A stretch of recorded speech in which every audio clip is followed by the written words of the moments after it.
Ballyclare District Historical Memorial Association. The Partition of Ireland and the attempts to eradicate the Protestant faith. In 1921, the blue skies of Ireland were soon replaced with the cruel and sectarian grey mists over the 26 counties of the Irish Republic. The new Irish Free State formation in 1922 has its foundations built on the ashes and rubble of the Protestant schools, churches, homes and businesses, shored up by their unrelenting sectarian hatred towards the Irish Protestant people because of their religious beliefs and culture.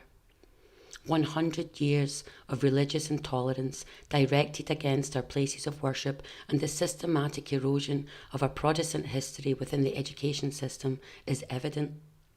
In 1911, Irish Protestants made for 10% of the population of the 26 counties. By 2011, there was less than 3%. During this time, 300 RIC barracks, mainly populated by Irish people and scattered all across the country, suffered extreme intimidations.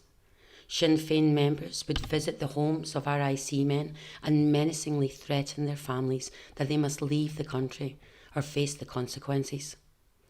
Many RIC men and their families moved to the big towns, leaving huge parts of the country without police or any form of law and order. A guerrilla war was unfolding, and now seen as soft targets, the IRA burned the barracks to the ground.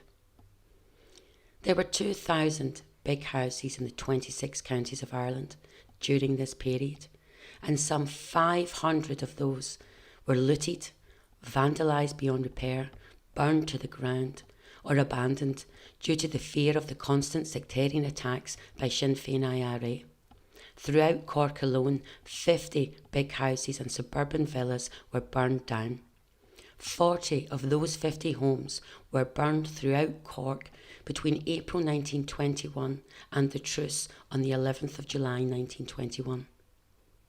Kilbrittain Castle in County Cork was a magnificent ancient building which dates from the 11th century, with 200 of its 500 acres surrounded in woodlands. In 1918, it was purchased by two local men, Dennis Doyle and Daniel O'Riordan. They did not live in the residence. Instead, it was around 20 of their staff and families who were employed by them that resided there. In the early hours of the morning of the 25th of May 1920, IRA volunteers arrived and ordered everyone to leave the castle and to take as much as they could take within 10 minutes before they set the building on fire. Castle Saunderson in Belturbet, County Cavan, has been in the Saunderson family from the early 17th century. The eldest son of Colonel Edward James Saunderson, Somerset, was the last of the Saunderson line to live at the castle.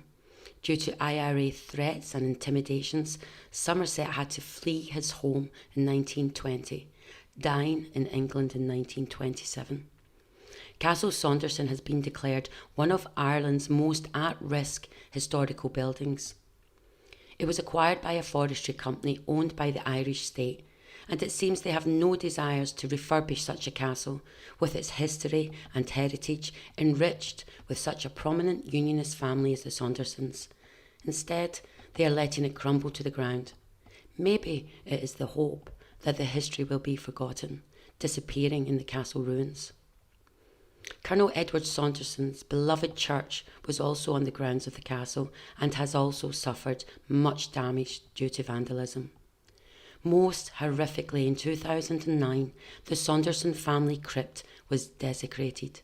The urns holding the ashes of members of the Saunderson family were damaged and their ashes were thrown all over the ground. The disturbing episodes in Clare also during the 1920s cannot be defined as anything other than brutal sectarianism. The arson attacks on Protestant churches at Castle Clare are an example of many atrocities carried out by the IRA against the Irish Protestant people. On the 14th of December 1922, the Protestant church at Milltown Malby was burned down. The Protestant church at Clare Castle was set ablaze on the 17th of April 1920. And the Protestant church at O'Brien's Bridge was also subject to an arson attack on the 29th of June 1920. In 2016, on Easter Day, 6 Church of Irelands were closed in Dublin to allow parades to be held in memory of the 1916 Easter Rising. Easter, a very important day for all Christians, yet only Protestant churches were closed, with no consideration for the parishioners and where they should go to worship on such an important day. In 2017, the Church of Ireland, Holy Trinity in County Galway was broken into. The destruction was described as a persecution against all Christians. Windows were smashed, electrical fittings pulled from the walls, pews demolished, the pulpit and organ damaged beyond repair, and the Bible thrown out of the broken windows. In 1998, Corrigary Church, situated just 6 miles from the border in Drum near Clones, suffered a devastating arson attack. The total cost of rebuilding the building was nearly £100,000. The Reverend Dane stated, "There had been several attempts to intimidate members of my community. The odd stone was thrown through the windows and anti-Protestant slogans written on the walls. But I never thought it would go so far that the church would be set alight." The Irish government refused compensation, claiming that the church must prove that there were 3 or more individuals involved in the attack. "The attacks are too vicious and too consistent to be the work of vandals," Reverend Dane continued. "The Garda say Republican sympathisers, people involved in paramilitary activity, must be responsible." St Mary's Parish Church in Drumully, County Monaghan, suffered many years of intimidation and persecution. On the 24th of August 1999, it was subjected to yet another arson attack. A member of the parish told the Impartial Reporter that over the years we have lost quite a few families. It is true to say that numbers are dwindling. We are very much in the minority in this area, and attacks such as this are seen as an attack on the whole Protestant community. It is worrying, coming after the fire attack on the Free Presbyterian Corrigary Church. It leads us to think that we're not going to be left alone. The senseless murders of our Protestant clergymen are another outrage carried out by Sinn Féin IRA, and they should not be ignored. The following is a statement from the House of Lords dated May 1922. About 2 a.m. on the morning of June the 12th, 1921, 80-year-old Dean Finlay, one-time Dean of the Leyland, County Carlow, was murdered in front of his elderly wife on the lawn outside his house. More than one witness stated at the military inquiry that about 40 men broke into the house, which they set on fire. Afterwards, the Dean was found on the lawn. He was dead. A few days later, 9 men were arrested on suspicion and were identified by different witnesses as strangers who had been present on that occasion, and some of them were stated to have carried short iron bars, with which Dean Finlay might have been struck down with.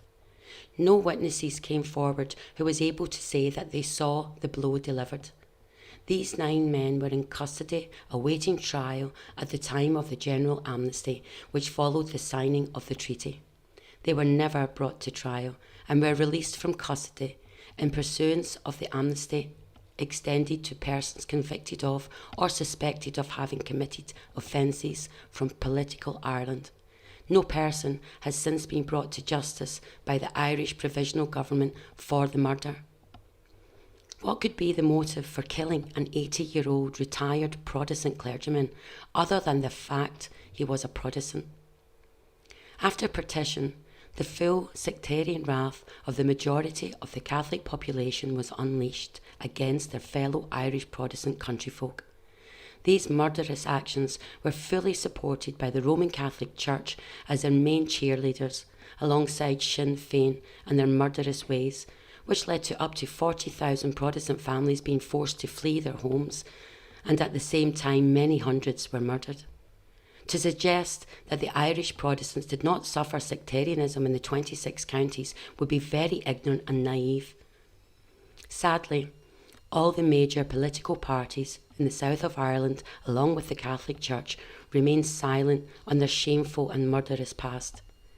Where are the outcries for the public inquiries to help bring justice to the many Irish Protestant families who fell victim during this period of sectarian ethnic cleansing? If you're enjoying our channel, please let us know by clicking on the like, share and subscribe icons below. And thank you for your continued support.